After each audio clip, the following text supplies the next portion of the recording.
We received a call about an elderly woman who had fainted on one of the trails and needed help getting back to the main area. We left our room, and when we arrived, her husband was completely beside himself. He ran over and explained that he'd wandered a bit off the trail to look at something, and then his wife suddenly began screaming behind him. He dashed back to her, and there she lay on the ground. We quickly loaded her onto a stretcher, and as we carried her down to the welcome center, she woke up and started screaming again. I set her down and asked what had happened. I don't remember her exact words, but this is what she told me. She had been waiting for her husband by the trail when she heard a very strange sound. It almost sounded like a cat, yet something about it was off. She couldn't quite put her finger on it. Stepping forward to listen better, she realized that the sound was drawing nearer. The closer it came, the more uneasy she felt, until finally she understood the horror of it all. I remember the next part vividly. It was so bizarre that I doubt I could ever forget it. The sound wasn't a cat at all, but a man screaming over and over in a tone reminiscent of a puma's cry. He screamed so loudly and frighteningly that it couldn't possibly have been a normal man. Never before had I heard a man's voice shriek like that.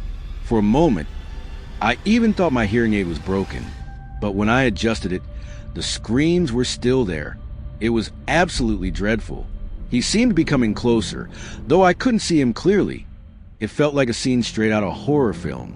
The nearer he got, the more terrified I became, and the last thing I remember is him leaping toward me. I was still stunned that someone could scream like that in the middle of the forest. After we descended the mountain, I told my boss I want to go back and investigate the area to see if I could find any trace of him. He agreed, so I grabbed my radio and returned to where the elderly woman had fainted. I couldn't see anyone, so I walked several more kilometers along the route, even leaving the path at one point to try to determine where she had seen this man. It was nearly dark, and I didn't want to be alone in the forest at night, so I hurried back. Then, suddenly, I heard something in the distance. A voice, I believe, shouting that everyone in the area had to identify themselves immediately. The sound didn't seem to draw closer, yet it unmistakably resembled the cry of a puma or another large feline. I had to check it out. So I left the trail in the direction I thought the sound was coming from, but no matter how hard I tried, I could never get any closer. It was as if the screaming came from every direction at once. Returning to the path, I resumed my trek back when, right beside where I'd just been, I stumbled upon something that made me stop dead in my tracks. A dead cat. It was obvious the poor creature had been dead for days. House cats aren't normally found out here. Looking closer, I noticed that its throat had been viciously torn out. Then the screams returned, louder and coming from all around me. The darkness deepened as I stood there, and I eventually decided to head back to Main Center. The eerie cries followed me for about 2 kilometers near the base, until suddenly they stopped completely. I never heard anyone report that sound again, even when I returned to the area later. Thankfully, I never encountered the man who had nearly attacked that elderly woman. I almost forgot this story strange because it's the scariest thing I've ever experienced. When you spend nearly all your time in the forest, you learn not to be afraid when you're alone.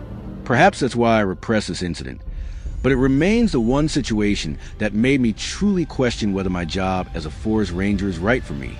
I don't like talking about it, but I'll do my best to recount what happened. As far as I remember, it was late May, and we were handling a missing persons case. A 4-year-old girl had wandered away from her family's campsite and been missing for 2 hours.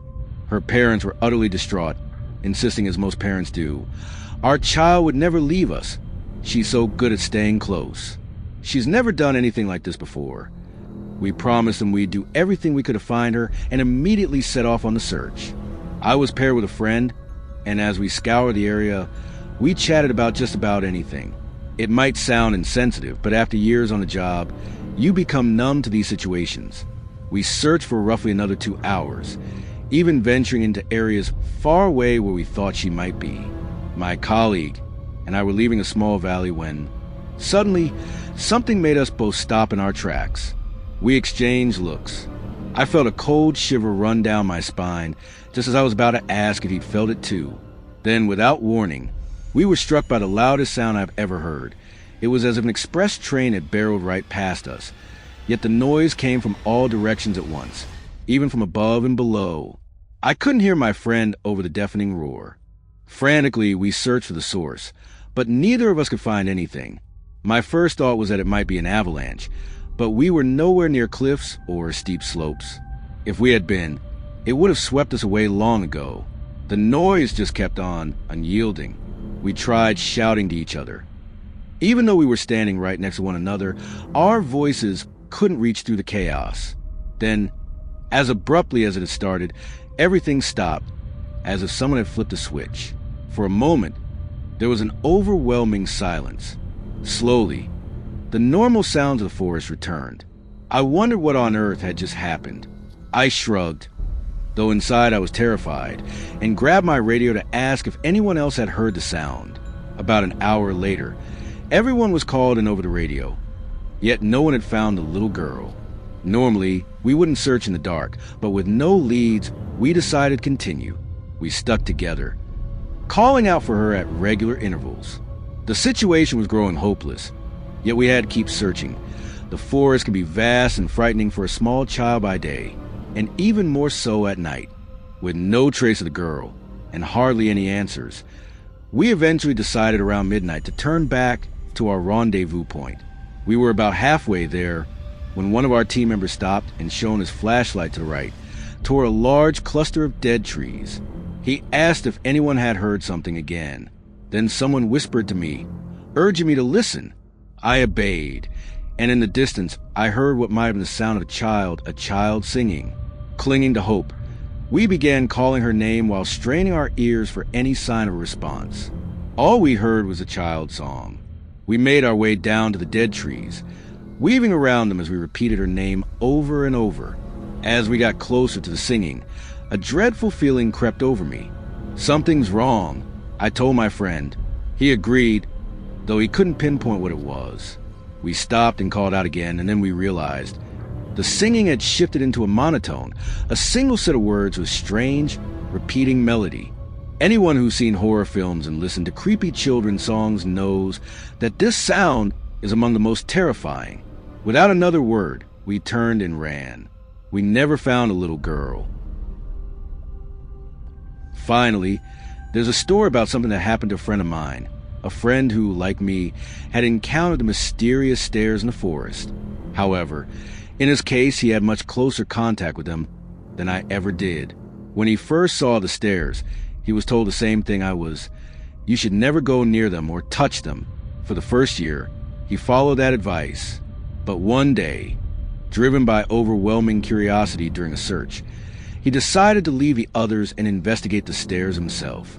He explained that the rest of the team had been about 20 kilometers away from a trail where a teenage girl had disappeared, and the dogs were still eagerly searching for her. I had hung back a bit when suddenly he spotted a set of stairs to his left. They looked completely new.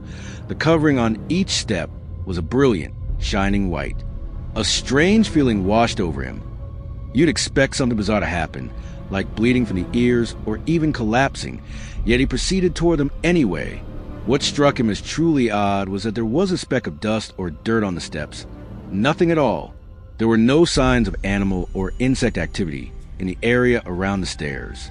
He placed his hand on one of the steps, grew nervous, and checked his radio to be sure it was working before he slowly began ascending, one step at a time. With each step, his pulse raced. The idea of climbing those stairs terrified him, even before he recalled all the warnings he'd been given. He had no idea what would happen if he reached the top, and nothing extraordinary occurred. There he stood, and the longer he remained on the top step, the stronger the feeling grew that he was doing something terribly wrong. He compared it to being in a part of a building where you're not allowed to be, as if someone were about to come and arrest you. It all felt profoundly wrong. He tried to shake off the feeling, but it only intensified until, all of a sudden, he realized he could no longer hear anything at all. The sounds of the forest had vanished. He couldn't even hear his own breathing, as if an oppressive, all-consuming silence had fallen over him. Shaken, he climbed down and rejoined the group without mentioning what had just occurred. At that time, he was still an apprentice, and his boss was waiting at the welcome center once the day's search had ended. Before my friend could leave, his boss grabbed him, looking furious. "You went up the stairs, didn't you? That's why we lost her." His boss snapped. My friend was confused. The boss explained, shaking his head, that since we hadn't found a missing girl and the dogs had lost her scent, it all pointed to something terribly amiss.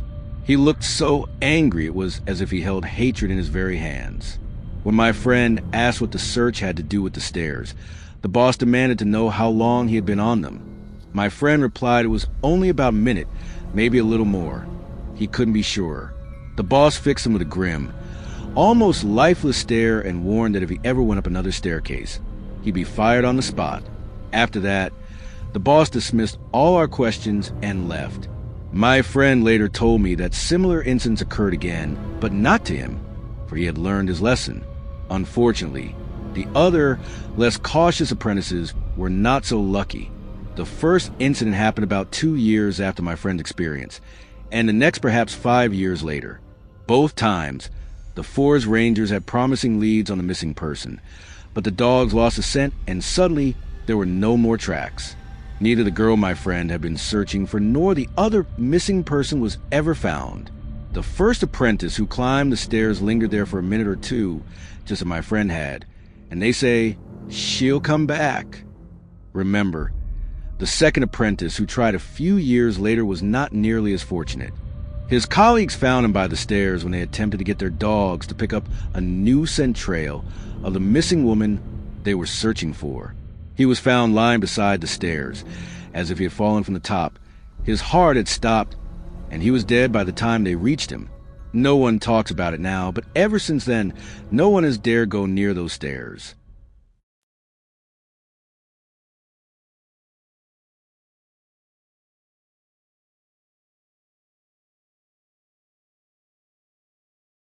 That's it for tonight's tale. But don't worry, there's always more where that came from. Be sure to stay tuned for even more nerve-thrilling horror stories every single week. If you haven't already, hit that subscribe button and join us here at the Hollow Horror. You won't want to miss what's coming next. Until then, stay safe. Or stay scared. See you next time.